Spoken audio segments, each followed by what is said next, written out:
Hello and welcome मित्रों, मैं अमित मिश्रा एक बार फिर से आप सभी के सामने जुड़ गया हूं। मैं इस वीडियो में बजट 2026 की हाइलाइट्स आपके सामने लाया हूं। मैं आप सभी को बताना चाहूंगा कि अगर थ्योरेटिकल पार्ट बजट से रिलेटेड आप पढ़ना चाहते हो तो यूट्यूब पे वीडियो देख सकते हो, अपनी पॉलिटी की किताब पढ़ सकते हो। उसके बाद भी अगर आपको कोई डाउट वगैरह लगे तो आप अपनी इकोनॉमिक्स वाले बुक में थोड़ा देख सकते हो। मैं यहाँ थ्योरेटिकल पार्ट कवर करने की कोशिश नहीं करूंगा। अभी जो मेजर हाईलाइट्स है, अभी जो करंट से जुड़ी चीजें हैं, मैं वही आपको बताने की कोशिश करूंगा, क्योंकि ज्यादातर आप इसी चीज में इंटरेस्टेड होंगे। तो मेरे दोस्त, सबसे पहले मैं आप सभी को बताना चाहूंगा कि जो अभी 2026 का जो बजट है उसका थीम क्या है। उसका थीम है ड्यूटी एंड डेवलप्ड इंडिया, जिसे हिंदी में आप कर्तव्य और विकसित भारत की जो एम है, जो टारगेट है, वही हमारा इस साल के बजट का थीम है। विकसित भारत कब तक बनाना है भैया? 2047 तक बनाना है।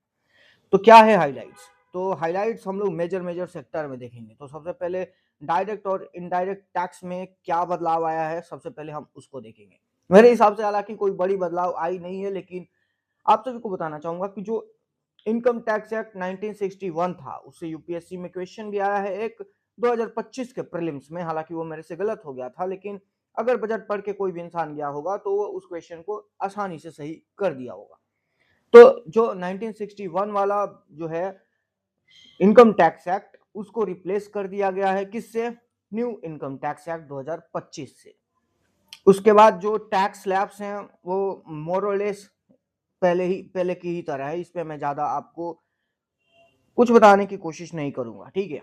कुछ कंप्लायंस की बात करें तो कंप्लायंस में जो है, जो रिवाइज रिटर्न फाइलिंग होती थी, रिवाइज रिटर्न फाइलिंग, उसकी डेडलाइन बढ़ाकर मार्च 31 कर दिया गया, ठीक है। और नॉमिनल फी बढ़ाया गया इस पे। उसके बाद है tax TCS relief. TCS relief में क्या दिया गया है कि जो टैक्स सोर्स पे कलेक्टेड हो रहा था, टीसीएस में टैक्स कलेक्टेड एट सोर्स, किस पे? ओवरसीज टूर पैकेजेस पे, मींस ओवरसीज टूरिज्म वगैरह या एजुकेशन मेडिकल वगैरह जो है, उस पे फ्लैट जो है 2% की छूट दी गई है। तो ये था आपका डायरेक्ट और इनडायरेक्ट टैक्स वाला, ठीक है। दूसरा अगर सेक्टर में आपको बताऊं कि इंफ्रास्ट्रक्चर और कनेक्टिविटी के मामले में क्या क्या नए नए डिसीजंस लिए गए हैं, तो मैं आपको बताना चाहूंगा कि एक शब्द होता है कैपेक्स। कैपेक्स का मतलब होता है कैपिटल और एक्सपेंडिचर। कैपिटल और एक्सपेंडिचर से मिलकर बना हुआ है कैपेक्स।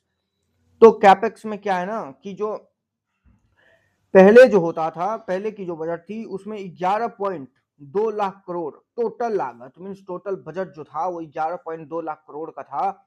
इस बार का जो बजट है वो 12.2 लाख करोड़ की है। इसका मतलब कि इंफ्रास्ट्रक्चर और कनेक्टिविटी में जो पैसे खर्च किए जाएंगे सरकार के द्वारा, वो लगभग 1 लाख करोड़, लगभग, हाँ एग्जैक्टली, लगभग क्या एग्जैक्टली 1 लाख करोड़ बढ़ गया है। रेलवे, रेलवे में मैं आपको बताऊंगा कि जो नए नए कॉरिडोर है, ठीक है, डेडिकेटेड फ्रेट कॉरिडोर वो बनाए जाएंगे, जो कि ईस्ट टू वेस्ट कनेक्ट करेंगे। ईस्ट में डंकुरी को और वेस्ट में सूरत को कनेक्ट करेंगे। उसके बाद है वाटरवेज। वाटरवेज में 20 न्यू नेशनल वाटरवेज बनाए जाएंगे, जो कि अगले 5 साल तक, अगले 5 सालों में जहां तक उम्मीद है वो ऑपरेशन मीन्स काम करना शुरू कर देंगे। इसके बाद अगर एविएशन सेक्टर में आपको बताऊं तो जो कस्टम ड्यूटी है, कस्टम ड्यूटी मेंटेनेंस, रिपेयर और ओवरऑल एयरक्राफ्ट की जो मेंटेनेंस होती है, रिपेयर होती है, ओवरहॉल होती है, उस पे वेव कर दिया गया, माफ कर दिया गया कस्टम ड्यूटी को। अब देखते भैया हेल्थ केयर। हेल्थ केयर में, हेल्थ केयर सेक्टर में क्या है? हेल्थ केयर को बायोफार्मा शक्ति, बायोफार्मा शक्ति ऐसे हेडलाइन बना के दिया गया है उसके सामने। इसको लगभग कितना मिला है? 106,530 करोड़। कहने का मतलब 1,06,530 करोड़ की अलोकेशन हेल्थ सेक्टर को मिली हुई है, ठीक है। इसमें बायोफार्मा शक्ति स्कीम है। बायोफार्मा शक्ति स्कीम को लगभग 10,000 करोड़ रुपए मिले हैं अगले 5 सालों के लिए, ठीक है। अब ये इंडिया को क्या बनाएगी कि ग्लोबल ग्लोबल हब बनाएगी। किस चीज के मामले में भैया ग्लोबल हब बनाएगी? तो बायोलॉजिक्स के मामले में और बायोसिमिलर्स के मामले में। ये क्या होते हैं बायोलॉजिक्स और बायोसिमिलर्स? ये डायबिटीज को, कैंसर को ट्रीट करने में, टारगेट करने में मददगार होते हैं। उसके बाद है कैंसर रिलीफ। कैंसर रिलीफ में क्या है कि जो 17 कैंसर के ड्रग्स हैं, उन पे जो कस्टम ड्यूटी है माफ कर दी गई है, एग्जाम्प्ट कर दी गई है, कोई कस्टम ड्यूटी वैसे 17 कैंसर ड्रग्स पे नहीं लगेगा जो हमारे कैंसर या डायबिटीज, सॉरी पर्टिकुलरली कैंसर को मतलब ट्रीट करने में मददगार साबित होते हैं। उसके बाद भैया मेंटल हेल्थ। मेंटल हेल्थ में एक पहले से ही स्कीम चल रही थी जिसका नाम है निमहंस। अब निमहंस को निमहंस 2.0 बना दिया गया है। उसके बाद इंफ्रास्ट्रक्चर, हेल्थ इंफ्रास्ट्रक्चर की बात करें तो 50% एक्सपेंशन करी जाएगी। किस चीज की? इमरजेंसी यूनिट्स की, ट्रॉमा केयर यूनिट्स की। ठीक है, सारे डिस्ट्रिक्ट हॉस्पिटल्स में 50% इमरजेंसी और ट्रॉमा केयर यूनिट्स जो है उन्हें बढ़ाया जाएंगे। उसके बाद मैं आप सभी को बताना चाहूंगा जो हमारा अगला सेक्टर है वो है मैन्युफैक्चरिंग और एमएसएमई से। इससे पहले मैं आपको 3 सेक्टर बता चुका हूं, एक तो है हेल्थ, एक है इंफ्रास्ट्रक्चर एंड कनेक्टिविटी, और सबसे पहला हमारा था डायरेक्ट और इनडायरेक्ट टैक्स। तो जो चौथा है वो है मैन्युफैक्चरिंग और एमएसएमई। इसमें क्या है? इसमें यह है कि जो स्ट्रेटेजिक सेक्टर्स हैं जैसे इंडिया सेमीकंडक्टर मिशन है, ठीक है, तो पहले वो सेमीकंडक्टर मिशन 1 हुआ करता था, अब 2 लाया गया। और जो इलेक्ट्रॉनिक कंपोनेंट्स की मैन्युफैक्चरिंग है उसमें भी 40,000 करोड़ इसमें लगाया जाएगा, ताकि ये पर्टिकुलर जो सेक्टर है इलेक्ट्रॉनिक्स या इलेक्ट्रॉनिक का जो कंपोनेंट्स है उसके मैन्युफैक्चरिंग में, उसके प्रोडक्शन में लगभग 40,000 करोड़ रुपए की लागत इसमें दिखाई गई है। उसके बाद है चैंपियन एसएमईज। एसएमईज का मतलब क्या होता है? स्मॉल मीडियम एंटरप्राइजेस, ठीक है, और स्मॉल एंड मीडियम एंटरप्राइजेस, इसको 10,000 करोड़ फंड दिया जाएगा एसएमईज को। एनर्जी के मामले में बात करूं तो भैया 20,000 करोड़ कार्बन कैप्चर पे, यूटिलाइजेशन पे, स्टोरेज पे, जिसे हम शॉर्टली CCUS कहते हैं, carbon capture utilization and storage, वो 5 इंडस्ट्रियल सेक्टर में होंगे और इस पे 20,000 करोड़ खर्चा किया जाएगा। मींस 20,000 करोड़ CCUS में अलोकेट किया गया है।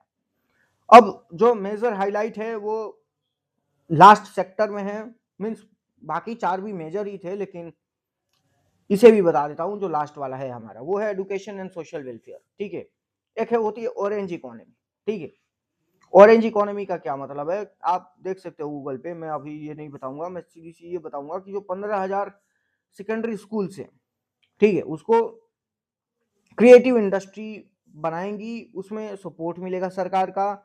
जो वीमेन एम्पावरमेंट है, मीन्स शी मार्क स्कीम लाया गया है। क्यों? क्योंकि वीमेन लेड एंटरप्राइजेस को सपोर्ट किया जा सके। हाउसिंग में है कि जो गर्ल्स हॉस्टल है हर एक डिस्ट्रिक्ट में वो बनाए जाएंगे, हर एक डिस्ट्रिक्ट में एक गर्ल्स हॉस्टल जरूर होगा। क्यों? क्योंकि हायर एजुकेशन को सपोर्ट किया जाए। किसे? ऑब्वियस सी बात है, लड़कियों को, महिलाओं को।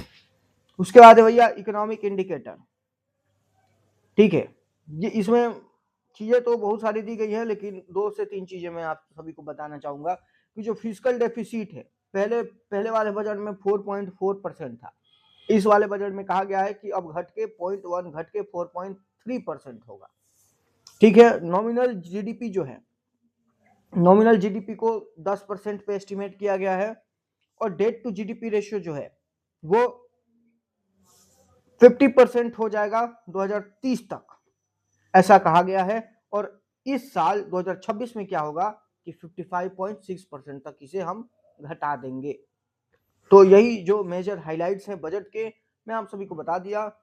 उम्मीद है कि आप सभी को मेरा ये वीडियो अच्छा लगा होगा। तो शुक्रिया मित्रों।